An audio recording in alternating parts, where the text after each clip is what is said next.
दोस्तों, आपको पता है कि अमेरिका और ईरान के बीच ओमान में बातचीत का दौर शुरू हुआ। पहले चरण की बैठक हो गई, लेकिन जब यह बैठक हो रही थी तब ऐसा कुछ ईरान में हुआ जिसकी वजह से ईरान का पारा हाई हो गया है।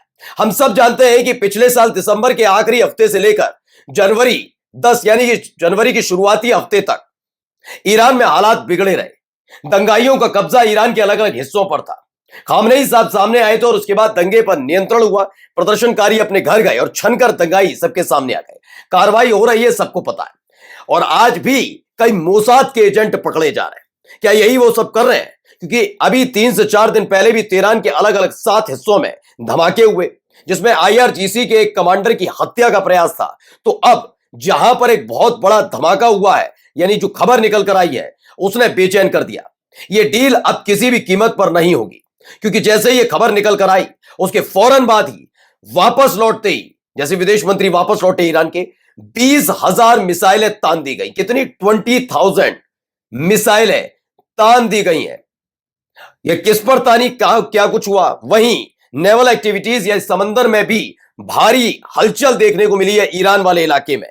और अब खुल के इजराइल और अमेरिका, जी हां, अमेरिका और इजराइल के जो रक्षा विशेषज्ञ हैं वो खुलकर कह रहे हैं कि ईरान के पास जो बैलिस्टिक मिसाइल है उनका सामना अमेरिका का कोई भी जवाब नहीं कर पाएगा। जब हम हूती लड़ाकों का कुछ नहीं बिगाड़ पाए, ये तो ईरान है।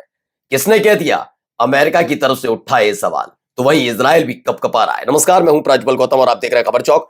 दो देश एक साथ सरेंडर, अमेरिका भी इजराइल भी। घटना ईरान में हुई। ईरान की घटना जो घटी उसके फौरन बाद 20,000 मिसाइलें देखकर, इतनी भारी खेप देखकर अमेरिका और इजराइल दोनों बेचैन है। अब कह रहे हैं कि हम सामना नहीं कर पाएंगे। कहां कैसे खबर निकली वो बाद में दिखाऊंगा, लेकिन पहले देखिए कहां ये सब कुछ हुआ है, जरा देखिए।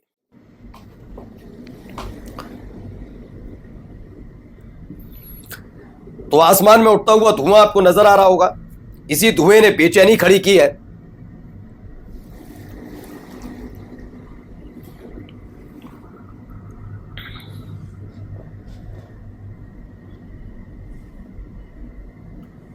तो तेहरान में आज रात आर्मी ज्वाइंट स्टाफ बिल्डिंग में भीषण आग लग गई। तेहरान में कहां लगी? आर्मी ज्वाइंट ऑफ स्टाफ की बिल्डिंग में। दरअसल थोड़े दिन पहले खबर थी कि अमेरिका चाहता था कि बड़ी स्ट्राइक ईरान के अंदर की जाए, जिसका सीधा निशाना ईरान का न्यूक्लियर जो सेंटर है वो, और साथ में आईआरजीसी के टॉप कमांडरों की हत्याएं करना था। वहां तो कामयाब नहीं हो पाए, लेकिन अभी 3 से 4 दिन पहले ईरान के 7 जगहों पर जो धमाका हुआ उसमें यह था कि आईआरजीसी के कमांडर की हत्या की कोशिश की गई। और अब देखिए, आर्मी की बिल्डिंग में अचानक से आग लग जाती है। कैसे आग लगी अभी क्लियर नहीं है। और सबसे ज्यादा बेचैनी इस बात की है कि ईरान इस पर कुछ नहीं बोल रहा है, शांति है। अगर वो किसी पर आरोप लगाए तो वो देश तैयारी तो कर ले। अब देश समझ ही नहीं पा रहे कौन तैयारी करे, क्योंकि ईरान की चुप्पी लोगों को खाई जा रही है। बस तैयारी की वजह से और हालत खराब है। क्यों? देखिए, explosion reported in Hashmatiyeh Tehran, unconfirmed report say the building में belong to the general staff of the arm forces. Detail still emerging, stay alert. कहा गया है कि अभी बहुत सारी डिटेल इसमें आना बाकी है। फिलहाल शुरुआत में यह खबर है कि आर्मी की बिल्डिंग में आग लगी है। वजह क्या है अभी इसको खोजा जा रहा है, तलाशा जा रहा है। इन सब के बीच एक और खबर ने बेचैन कर दिया। वीडियो देखिए, कहां की वीडियो, क्या है, इसकी पुष्टि भी हुई है नहीं हुई सब बताऊंगा, लेकिन पहले वीडियो देखिए।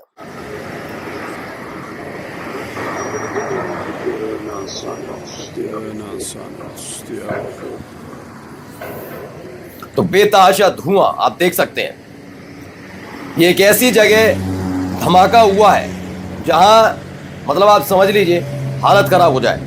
ईरान में बड़े ब्लास्ट की खबर है। ये तेल का वेयर हाउस है। सब जानते हैं कि दुनिया का तीसरा सबसे बड़ा तेल भंडार वाला देश ईरान कहा जाता है, और वहीं उसके तेल के वेयर हाउस में ये धमाका हुआ। फिलहाल अभी डिटेल नहीं निकल कर आई कैसे धमाका हुआ, कोई अटैक है, क्या है। ये सब कब हुआ? ये सब तब हो रहा था जब ईरान और अमेरिका के प्रतिनिधि ओमान की राजधानी मस्कट में मुलाकात करते हैं। 8 घंटे ये बैठक चलती है। A lot has been discussed, इसमें बहुत सारे मुद्दों पर बातचीत होती है। और उसके बाद दोनों ही, अमेरिका के का प्रतिनिधिमंडल अमेरिका चला जाता है और उसके बाद ईरान का ईरान चला जाता है, ये कहा जाता है। इससे जुड़ी ये वीडियो भी निकल कर आई। ये धमाका उसी समय हो रहे थे ईरान में जब ये वापस लौट रहे थे अब्बास आरागाची। देखिए,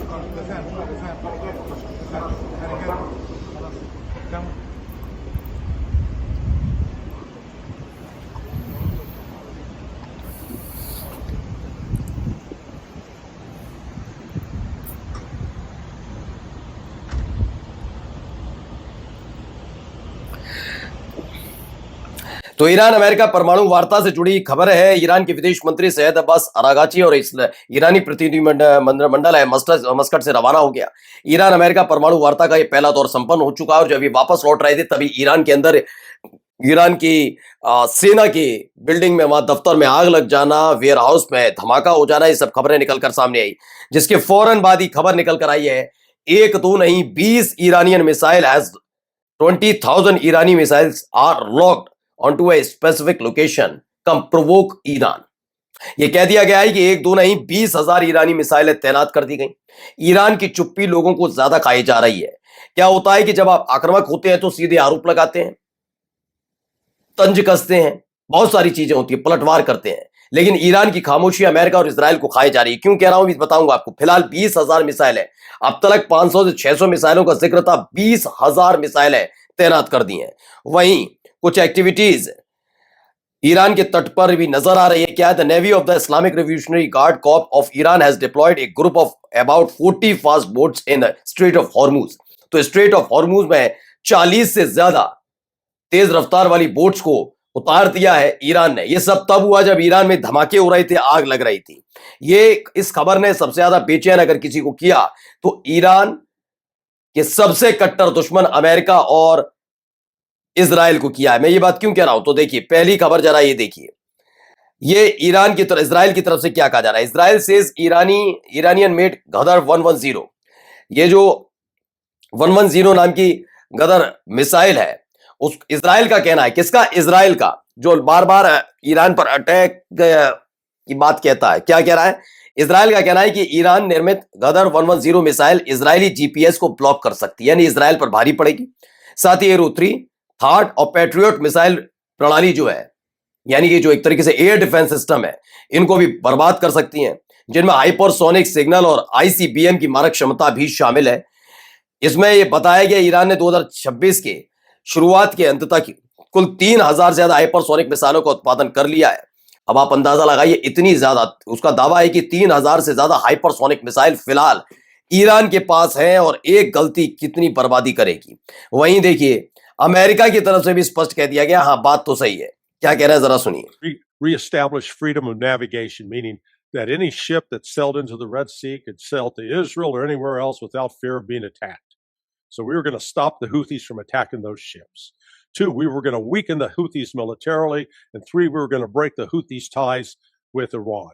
तो इसमें क्या बता रहे हैं? हूती लड़ाकों का जिक्र किसने किया है? ये विमान वाहक पोतों से लेकर टॉमहॉक मिसाइलों तक, ये सब ईरान के खिलाफ अमेरिका के सभी हथियार बेसब्र साबित हो रहे हैं।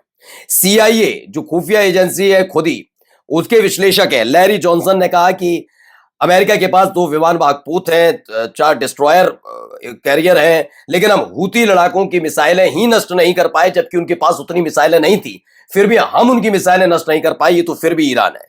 ईरान के पास 18 अलग अलग तरह की बैलिस्टिक मिसाइल, 5 तरह की क्रूज मिसाइल, 12 तरह के ड्रोन है, ऐसे ड्रोन जो 2000 मील तक उड़ सकते हैं और मिसाइलें ले जा सकते हैं। इससे कैसे निपटेगा अमेरिका? मैंने कहा था ना, अमेरिका का युद्धपोत फंसा हुआ है और इसकी अब गवाही, इसका सबूत कोई और नहीं, अमेरिका की खुफिया एजेंसी के विश्लेषक दे रहे हैं। नमस्कार। New public inter college Lucknow, admission open.